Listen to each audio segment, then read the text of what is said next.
It's past 8 now on Kiwi. You're listening to the Radio Wammo Breakfast, only on Kiwi.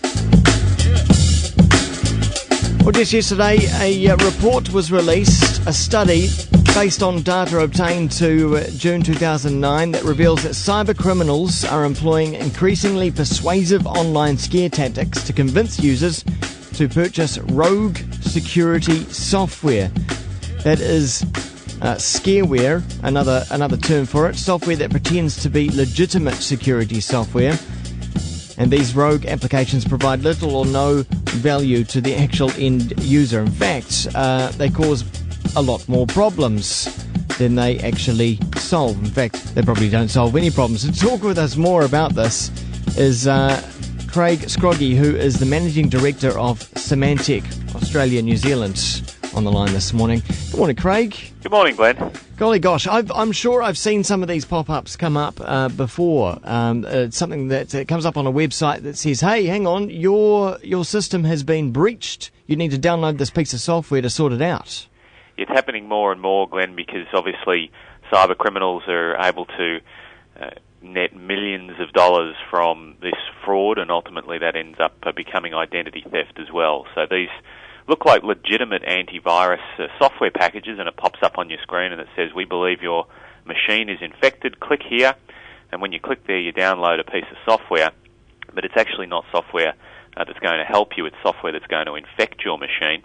At the same time, when you download that and install it on your machine, they also actually ask you to pay. So anywhere between $30 and $100, they ask you to pay for this software. Yeah. And the software doesn't work. What it's designed to do, obviously, then is to log your keystrokes, collect your information, and then they've pretty much got all the information they need to steal your identity and sell it in the underground economy. So not only are you paying for the piece of software, but the piece of software that you've just paid for ends up probably extracting money from you in other ways as well. Yes, it does. Now, one of the challenges is obviously it's much easier for these cyber criminals to steal identities over the internet. It offers a lot of anonymity. There's a lot of information out there today in the information superhighway.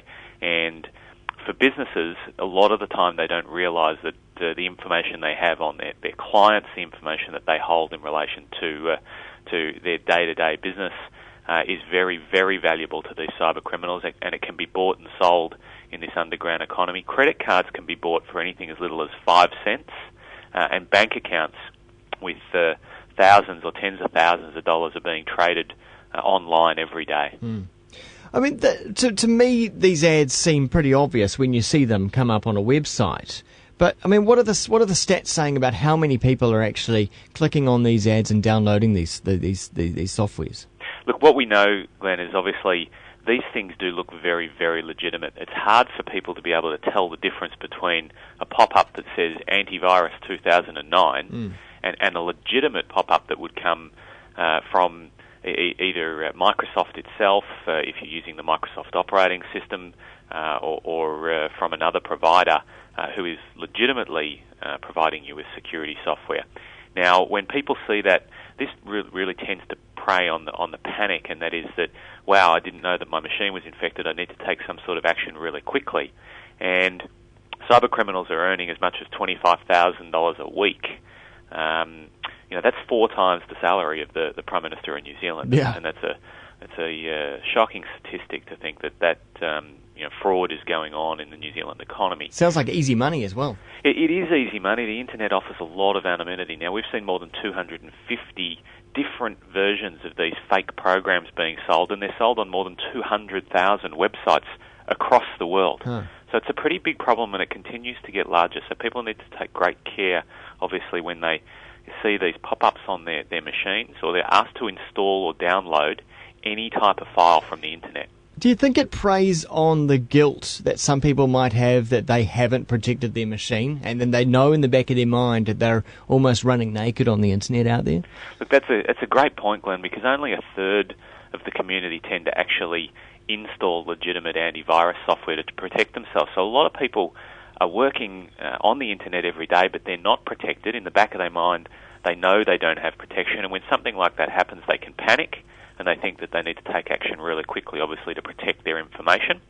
And a lot of the time, they've been defrauded, and not only have they installed a piece of malicious software, but they've given a cyber criminal their credit card details.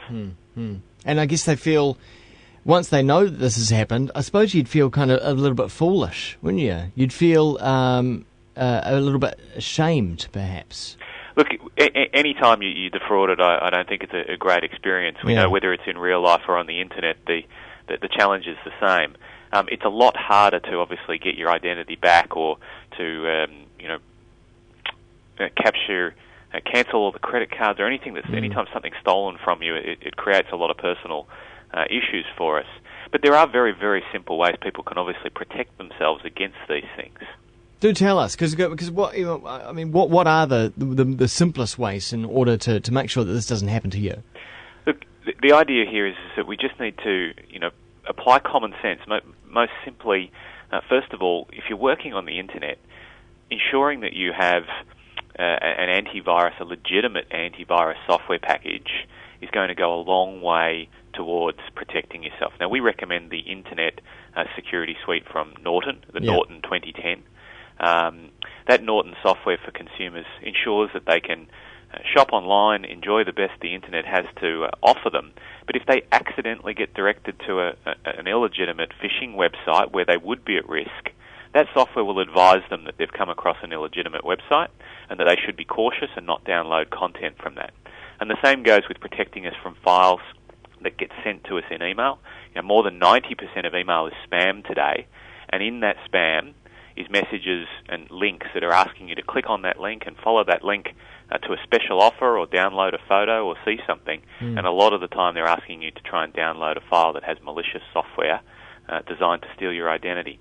So make sure that you've got legitimate antivirus software, and obviously that when you do visit websites, if you don't trust the content and you don't know who owns the website and who the content belongs to, you need to be very careful about what you download and install. And just as an aside to this, looking ahead to the future, because often these ads are served up by other companies that facilitate ads being put onto websites. I mean, Google is just one of those companies. Yes. Will companies like Symantec be working with those ad providers to make sure that these ads don't get in front of people in the first place? Yeah, look, the challenge here is obviously these illegitimate providers take legitimate advertising opportunities to try and distribute their illegal products. Now, once we're aware that a link is malicious and it's directing someone to a known phishing site, we're actually able to block that from becoming a threat for people. So as we move forward, we continue to work closely with whether it is the service providers or the search engine organisations to try and make the internet a safer place to be. But it continues to be a challenge simply because fraud and identity theft on the internet is a multi-billion-dollar business. We know across Australia and New Zealand, just in the last year, that more than 600 million New Zealand dollars was traded in fraud and identities in the underground economy. So it's a big business. It's worth a lot of money. The criminals are currently winning, aren't they? Because online commerce continues to grow, it's a very, very attractive business for them, and it offers a great amount of anonymity. You're much better off, obviously, trying to scam 50 million people in the internet out of 50 cents to make $25 million than you are to try and walk in and rob a bank or a Federal Reserve to get that sort of money. So there's a lot of advantages for these cyber criminals to work on the internet. Craig Scroggie, thanks so much for joining us on the show this morning. It's great to talk with you, Glenn. It's my pleasure. And Craig is the Managing Director of Symantec Australia and New Zealand. Track now from Phil Judd. This here is called Can of Worms, which is what you'd open if you downloaded one of these dodgy pieces of rogue software. 21 past 8 on Kiwi. If I could put the genie back in the bottle.